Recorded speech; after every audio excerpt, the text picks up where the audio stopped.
The South China Sea is one of the world's most vital maritime crossroads. Stretching from the Strait of Malacca to the Strait of Taiwan, it's a superhighway for global commerce. 1/3 of all shipping passes through here each year. Any disruption could send shockwaves through international supply chains, affecting everything from electronics to energy prices. Beneath its waters lie vast, untapped reserves of oil and natural gas, resources that fuel fierce competition among neighboring states.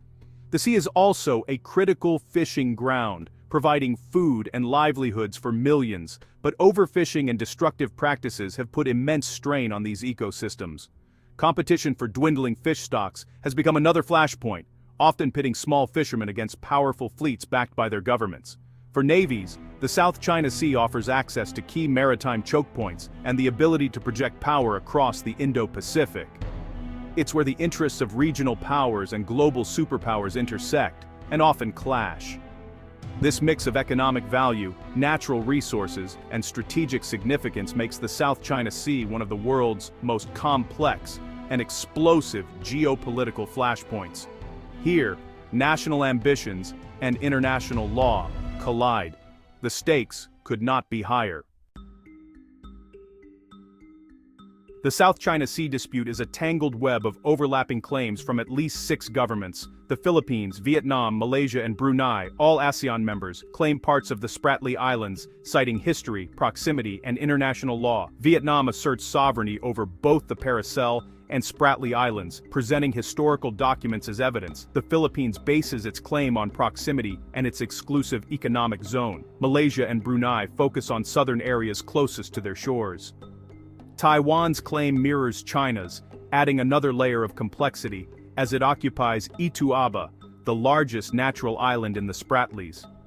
These overlapping claims have created a patchwork of disputed territories with no single nation's authority uncontested. The potential for oil and gas has raised the stakes, turning old disputes into high-stakes contests for resources. Despite diplomatic efforts, fundamental disagreements remain unresolved, ensuring the South China Sea remains a source of tension.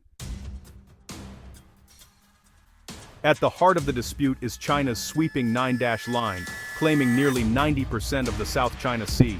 This claim overlaps with the exclusive economic zones of several neighbors, including the Philippines and Vietnam.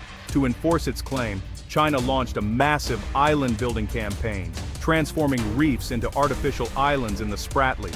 Features like Mischief Reef and Fiery Cross Reef were expanded to support airfields, ports, and military installations, a Great Wall of Sand.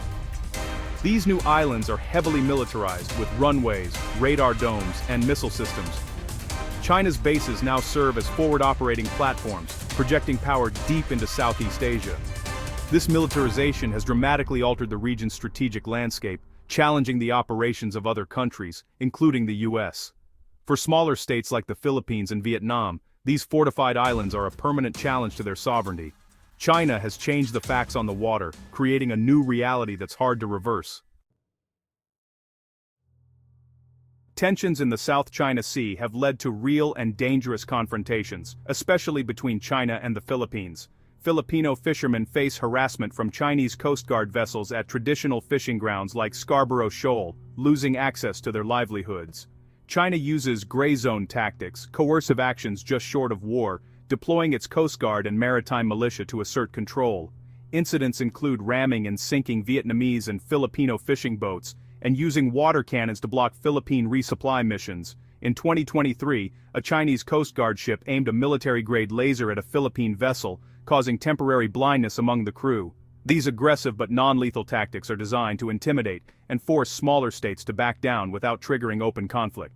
The risk of miscalculation is high, and each incident raises the stakes for a wider confrontation. China's consistent pattern of coercion makes clear its willingness to use force to enforce its claims. The region remains on edge, with every encounter carrying the risk of escalation. In 2013, the Philippines took China to court under the United Nations Convention on the Law of the Sea, or UNCLOS. The case didn't ask who owned the islands, but challenged the legality of China's 9-dash line and the status of certain features. China refused to participate, claiming the tribunal had no jurisdiction. Despite this, the tribunal proceeded, and in July 2016, delivered a sweeping victory for the Philippines. The court ruled there was no legal basis for China's historic rights within the Nine-Dash Line, and that China's claims were incompatible with UNCLOS. It found that none of the features China claimed could generate an exclusive economic zone, invalidating China's maritime rights based on occupation. The ruling affirmed that areas like Mischief Reef and Second Thomas Shoal were within the Philippines' EEZ. This was a landmark moment. China's expansive claims had been rejected by an international legal body. The 2016 arbitral ruling was hailed globally as a victory for the rule of law, but China swiftly rejected it, calling it a piece of waste paper. Beijing launched a campaign to discredit the tribunal and continued its island building and militarization. Chinese Coast Guard and militia intensified patrols, harassing Filipino fishermen and blocking Philippine vessels from their own EEZ. The Duterte administration downplayed the legal victory, seeking closer economic ties with China, but saw few benefits. China's grip on disputed waters only tightened, fueling frustration in the Philippines. The ruling, while legally binding, lacks enforcement. There's no international police to compel compliance. China's defiance has undermined UNCLOS and the rules-based order, leaving smaller states with strong legal claims but little power to enforce them. The region remains in a persistent state of tension. The South China Sea is a test of whether international law or raw power will shape the future. The United States isn't a claimant, but its interests in the South China Sea run deep. America's top priority is freedom of navigation, ensuring commercial and military vessels can move freely through international waters. China's expansive claims are seen as a direct challenge to this principle. To push back, the U.S. Navy conducts freedom of navigation operations, or FONOPs, sailing warships through waters China claims but the U.S. considers international. These missions aren't about taking sides, but about challenging excessive claims and upholding international law. The U.S. also supports the rules-based order established after World War II, viewing China's rejection of the 2016 ruling as a threat to global stability. Supporting the Philippines and the tribunal's ruling is a way for the U.S. to defend this system. The U.S. has a mutual defense treaty with the Philippines, obligating both nations to aid each other if attacked. Escalating tensions raise the risk of a confrontation that could invoke this treaty.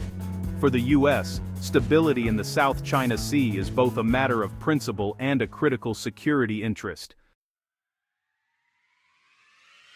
The Philippines' geography makes it a strategic linchpin in the South China Sea. Its islands sit close to the disputed Spratlys and Scarborough Shoal, providing a vantage point for monitoring the conflict zone. For the U.S., access to Philippine bases is crucial for maintaining a presence and countering China's growing military influence. Under the Enhanced Defense Cooperation Agreement, the U.S. has access to key Philippine military bases, including those near the South China Sea and Taiwan.